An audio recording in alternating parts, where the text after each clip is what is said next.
Good evening, everyone, and welcome to the Barcroft Community News evening. Can I just say I've just watched Paddy in action there from the three ways interviewing Joseph Alphonsus Morgan. I'll have to declare an interest here straight away.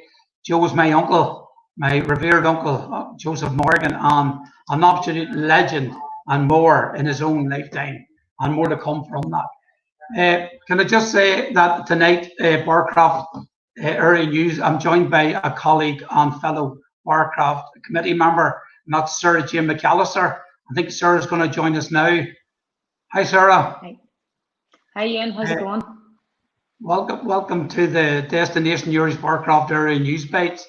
Basically, tonight we're going to bleed Sarah in tonight. This is our inaugural piece. We'll see how it goes. Hopefully she'll be back again next week on that. But just before we start on the news, I just want to mention something again, unfortunately, that has happened recently in Barcroft, which actually happened today.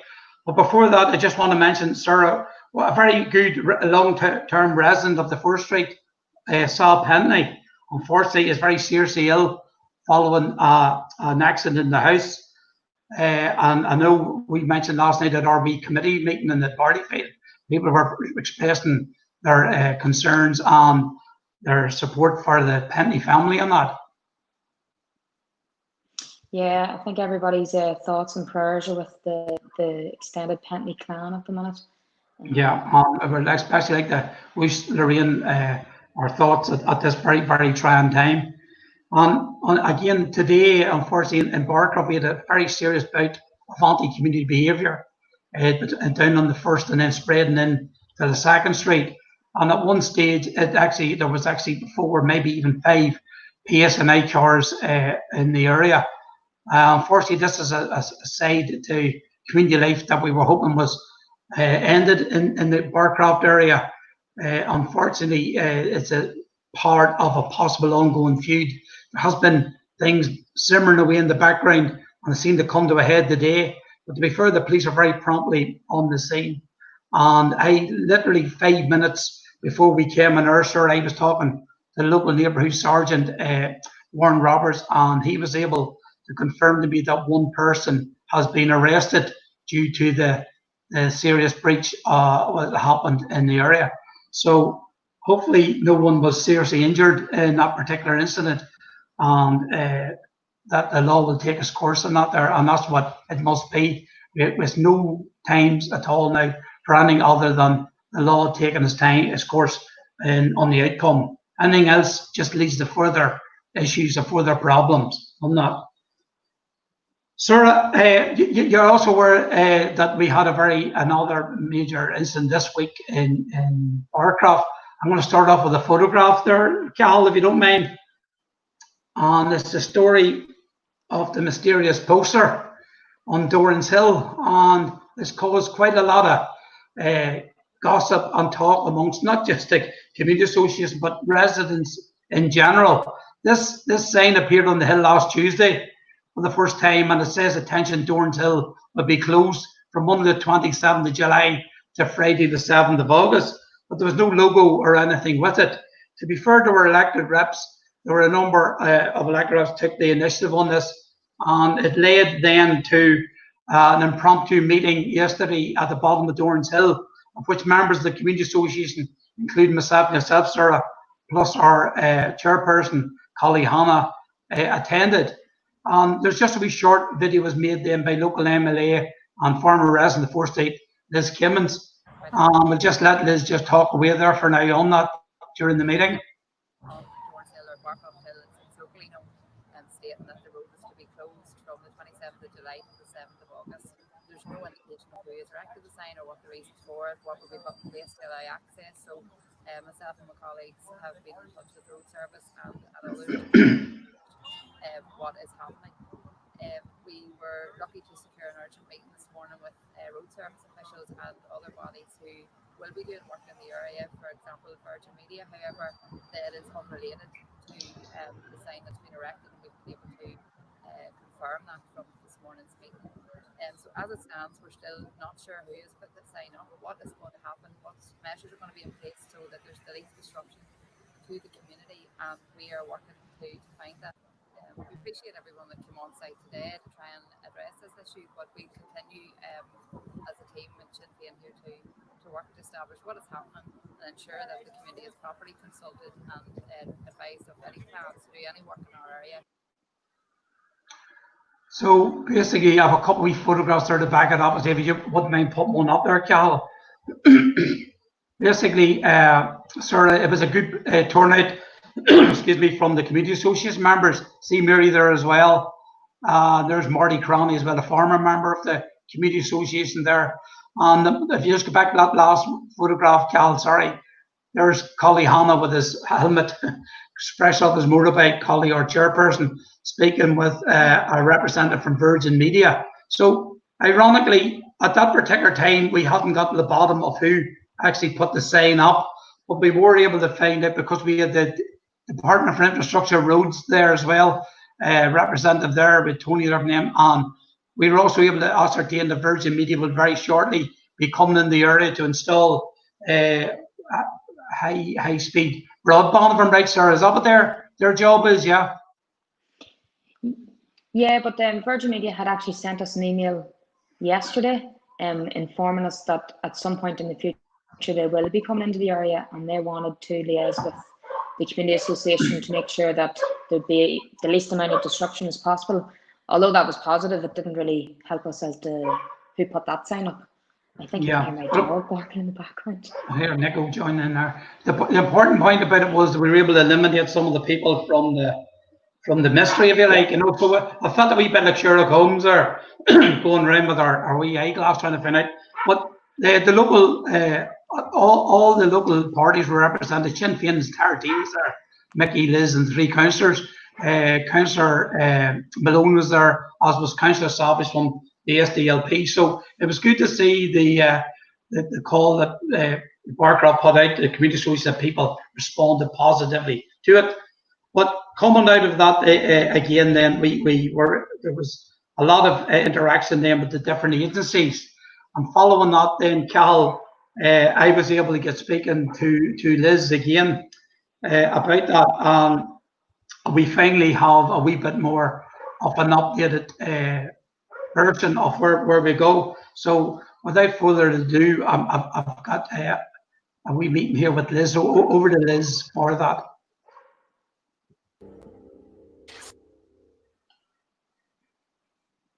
Okay, thanks, Ewan. I suppose I'm here really just to give an update on an issue that has arisen over the last number of days in Barcroft. We've been contacted by residents earlier in the week regarding a sign that was erected on Dorans Hill, but more locally known as Barcroft Hill, stating that the road was to be closed from the 27th of July until the 7th of August. Now, residents hadn't been informed of any planned closures. No one had any idea who was closing it, the reasons for closing it, any detail about what was going to be in place, if it's a full closure, partial closure, anything. So naturally enough, everybody was very concerned because, as most people would know, even if you're not from Barcroft, that's a main route in and out of Newry. And people come off the bypass there, come down the hill. You know, it's generally very, very busy every day anyhow. So any sort of disruption will have massive implications for that area, let alone the people trying to access their homes. So myself, my colleagues, Mickey Brady MP and Councillor Roisin McGrew, had been working on it together, trying to get to the bottom of this. We worked with the Community Association up in Barcroft as well, as Ewan will have alluded to. And no one had received any information from any bodies to say that any work was being planned on the hill. We subsequently spoke to DFI Road Service, and we're pleased to be able to pull together an urgent meeting which took place yesterday morning in Raymond McCreesh Park. And the Road Service official also brought with him Virgin Media representatives, because what we very quickly realised was Virgin Media have planned works in the area. However, it's nothing to do with the sign. But it was good that they were there, because we got more information with the work that they have planned for Barcroft, and it's about upgrading the fibre broadband and that will be taking place in the streets themselves, particularly. And they have already started to distribute letters to all properties to inform people of the work. and what will be happening, and it will be probably a lot less disruption than what is expected on the hill. So I had also been in contact with the developer who's doing work at new properties there on Hillside Terrace, and it was beside those that the sign had gone up. So he had come back to me yesterday afternoon and confirmed that yes, there was planned works there. It's an upgrade to the storm drain and sewage system, and this is being carried out by a private contractor who is approved by road service. So he had said to me they had also had approval from road service. Now, because of the holidays this week, it's hard to kind of get clarification that from the meeting yesterday, but I'd asked him to put me in contact with the contractors themselves, and within a few minutes I was speaking to them. So they explained to me that yes, they had put in application to have the road completely closed for 2 weeks to allow them to carry out this work, and stated that it would be a deep excavation, so they have no other option other than to close the hill for the period stated on the sign. Now, he did say they would be working hard to try and get it completed in a shorter time, so there was minimal disruption. But what he didn't realise was that they assumed that traffic could filter through the first and second streets, which is people who are from the area will know is a loop. So you can go in the first street and come out the second street. But he didn't realise that there's actually a one-way system in place there, which is going to cause huge problems. And aside from that, those two streets are extremely narrow. There's a lot of cars parking in there. So any additional traffic going through those streets will cause mayhem. So this is causing great concern in the area. And whilst nobody is disputing the fact that work has to happen, and we all understand that, but really the lack of communication with the local community association, residents is abysmal. It really isn't good enough. The contractor did say that road service advised them that all they needed to do was put up a sign. And so we are working away here flat out to try and get to the bottom of that, and to try and manage this, because the plans that are in place I don't think are going to work, and we need to ensure that residents are respected, the community association are respected, and that there's the least disruption for everybody. And whilst we understand the schools etc are closed at the minute, so there is an assumption there that traffic will be reduced, and that is very much probably the case. However, it's still a very busy route in and out of the town. So I don't know whether the schools being off will make much of an impact. Road service have confirmed today, yes, they have. It was approved on the 8th of July, which was about a week and a half ago, and it is for Monday to Friday from 9:30 a.m. to 4:30 p.m. Obviously, I'd kind of suggested the possibility of nighttime working, but I sort of realised very quickly as well that wouldn't be possible, because it's very close to people's homes, and it just wouldn't be fair to be doing works in the middle of the night when people are trying to get asleep as well. So it's not an easy scenario. However, myself and my colleagues here in Sinn Féin are working away here with the Community Association and DFI and the contractor there to try and find a way forward that will be minimal disruption for everyone. I think the learning out of this for everybody who has been involved in planning that work is that it's absolutely crucial that the community are informed. This is it's really not good enough that people felt they could come in, stick up a sign, and that will cover it. This is major works, and it's going to cause huge implications for the whole area and outside of Barcroft. It's a massive catchment area. If you even go on up onto the Chancellor's Road and further afield there, the volume of traffic that will come down that direction will also be impacted. So it's so important that proper information is shared. So that's where we're at the minute. We are continuing to work on, as I said, we hope to have more of an update early next week as to how this is all going to pan out, but we will be ensuring that the voices of the community are heard, and that in future no one will be uncertain about the need to consult with the community. And we'll keep people updated via Facebook, and if we need to via Destination Area here, I'll be in contact as well, because people need to know what's happening. So that's all. But as I say, we'll keep everybody updated, and hopefully this will have a positive outcome, and people's lives and daily going about won't be disrupted in the way that we're assuming at the minute.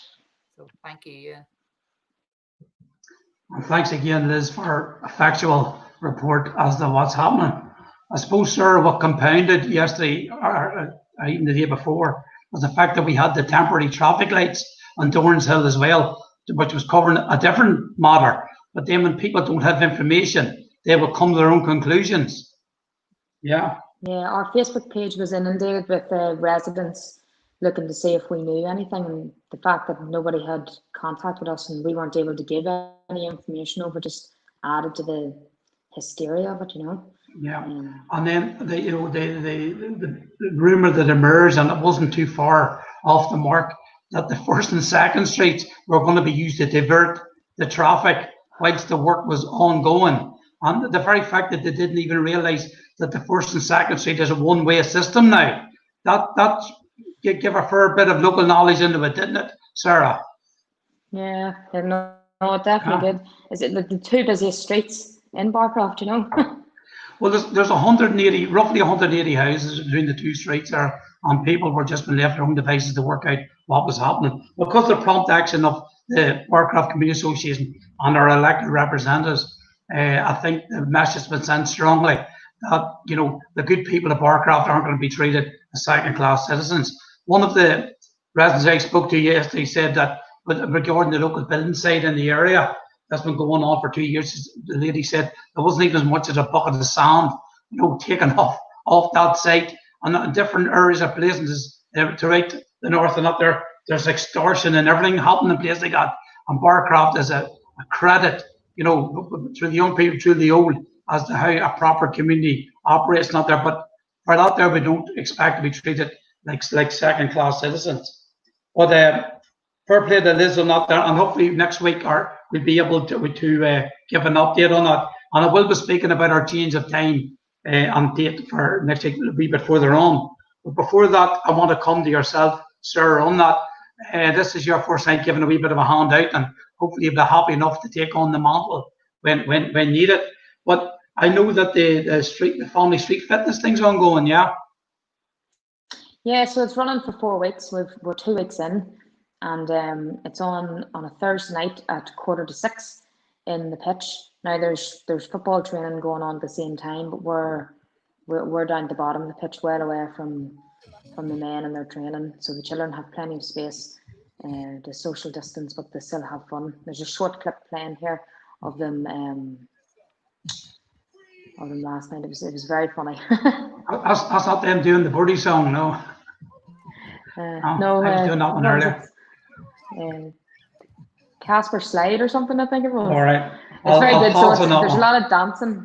There's a lot of dancing involved, and then there's a lot of just trying to get them some level of fitness and new skills and working with balls and stuff. The Clanroy group are actually very, very good. They're very active in other communities as well, but they've been very, very good to Barcroft as well. So hopefully we get a little bit more children at it next week.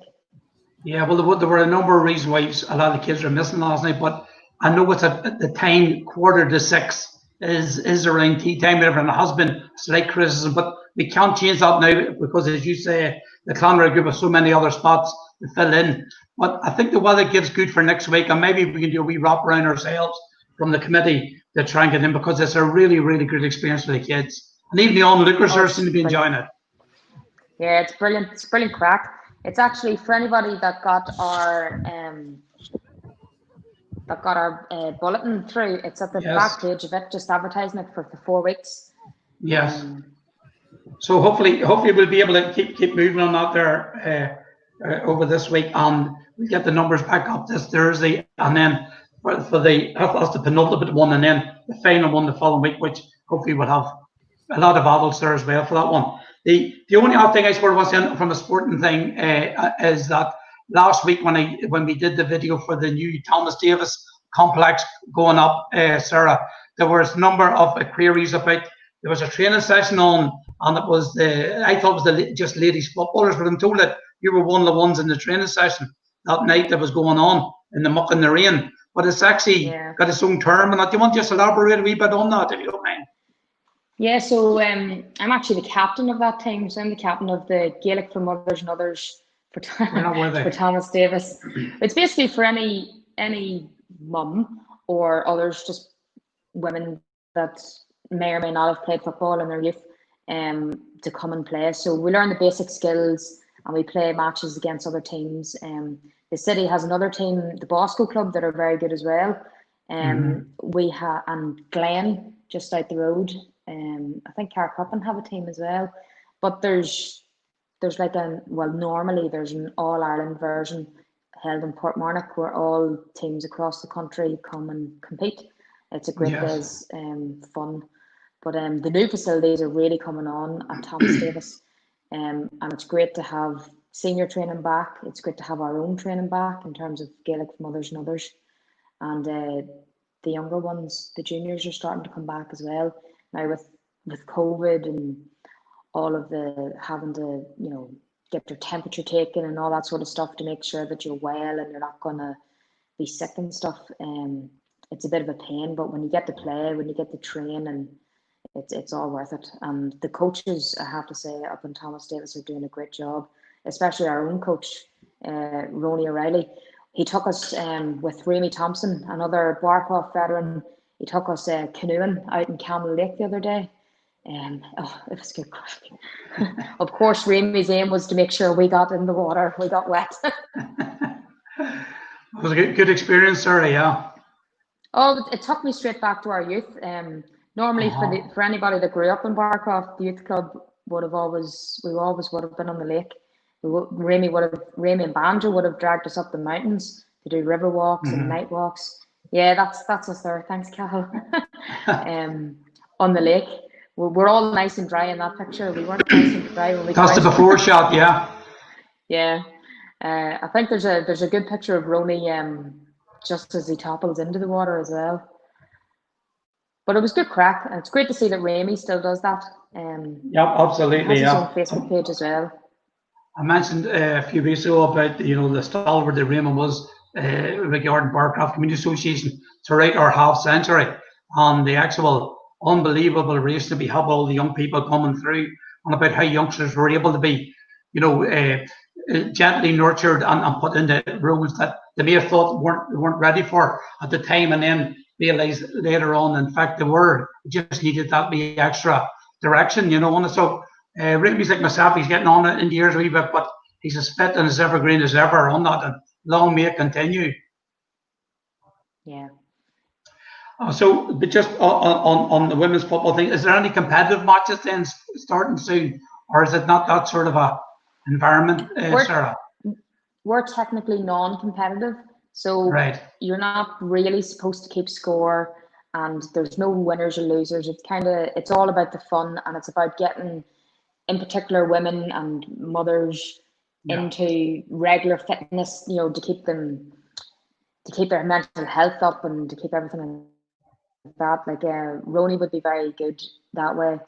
Even during lockdown, when the team wasn't able to meet, we were doing like fitness challenges. So we were doing like the senior men they were running to raise money, and we were walking to raise money and then to keep our mental health up as well. We also did a donation for Women's Aid through the club too. So yeah, but if there's any mothers or others out there in the Barcroft area that want to play football, come to Thomas Davis. We're always open. That's good, excellent. And it's a bit of crack. That's what it is. It's about participation in crack. Absolutely. And I was talking to Damien there 2 weeks ago about that. He emphasised that too, and the importance of the Gaelic games. That's where the emphasis should always be on participation in crack.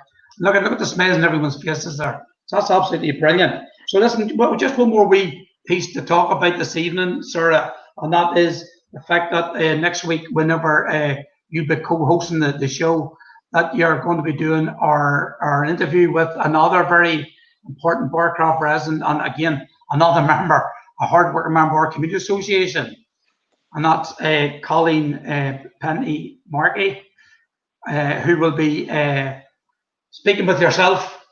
Yeah. Yep.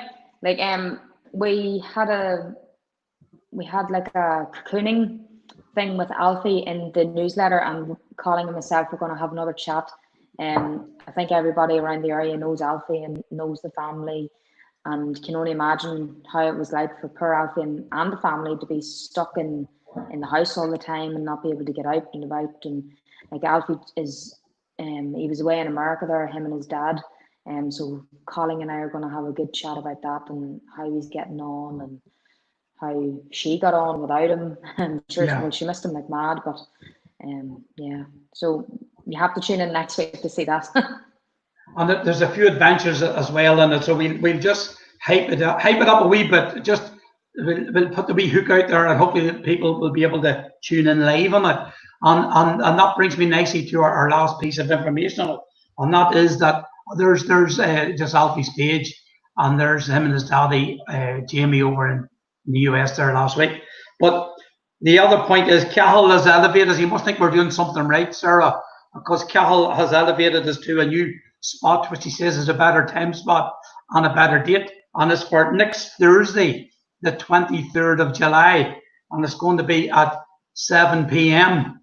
So just for all any regular viewers who may have, or maybe ones who will be joining us in the meantime, we'll be able to give you, factual information on what's happening in the area, and we'll also be able to back that up then with good community work that's ongoing, not just today but every day within the area on that. And the time slot will be 7 p.m.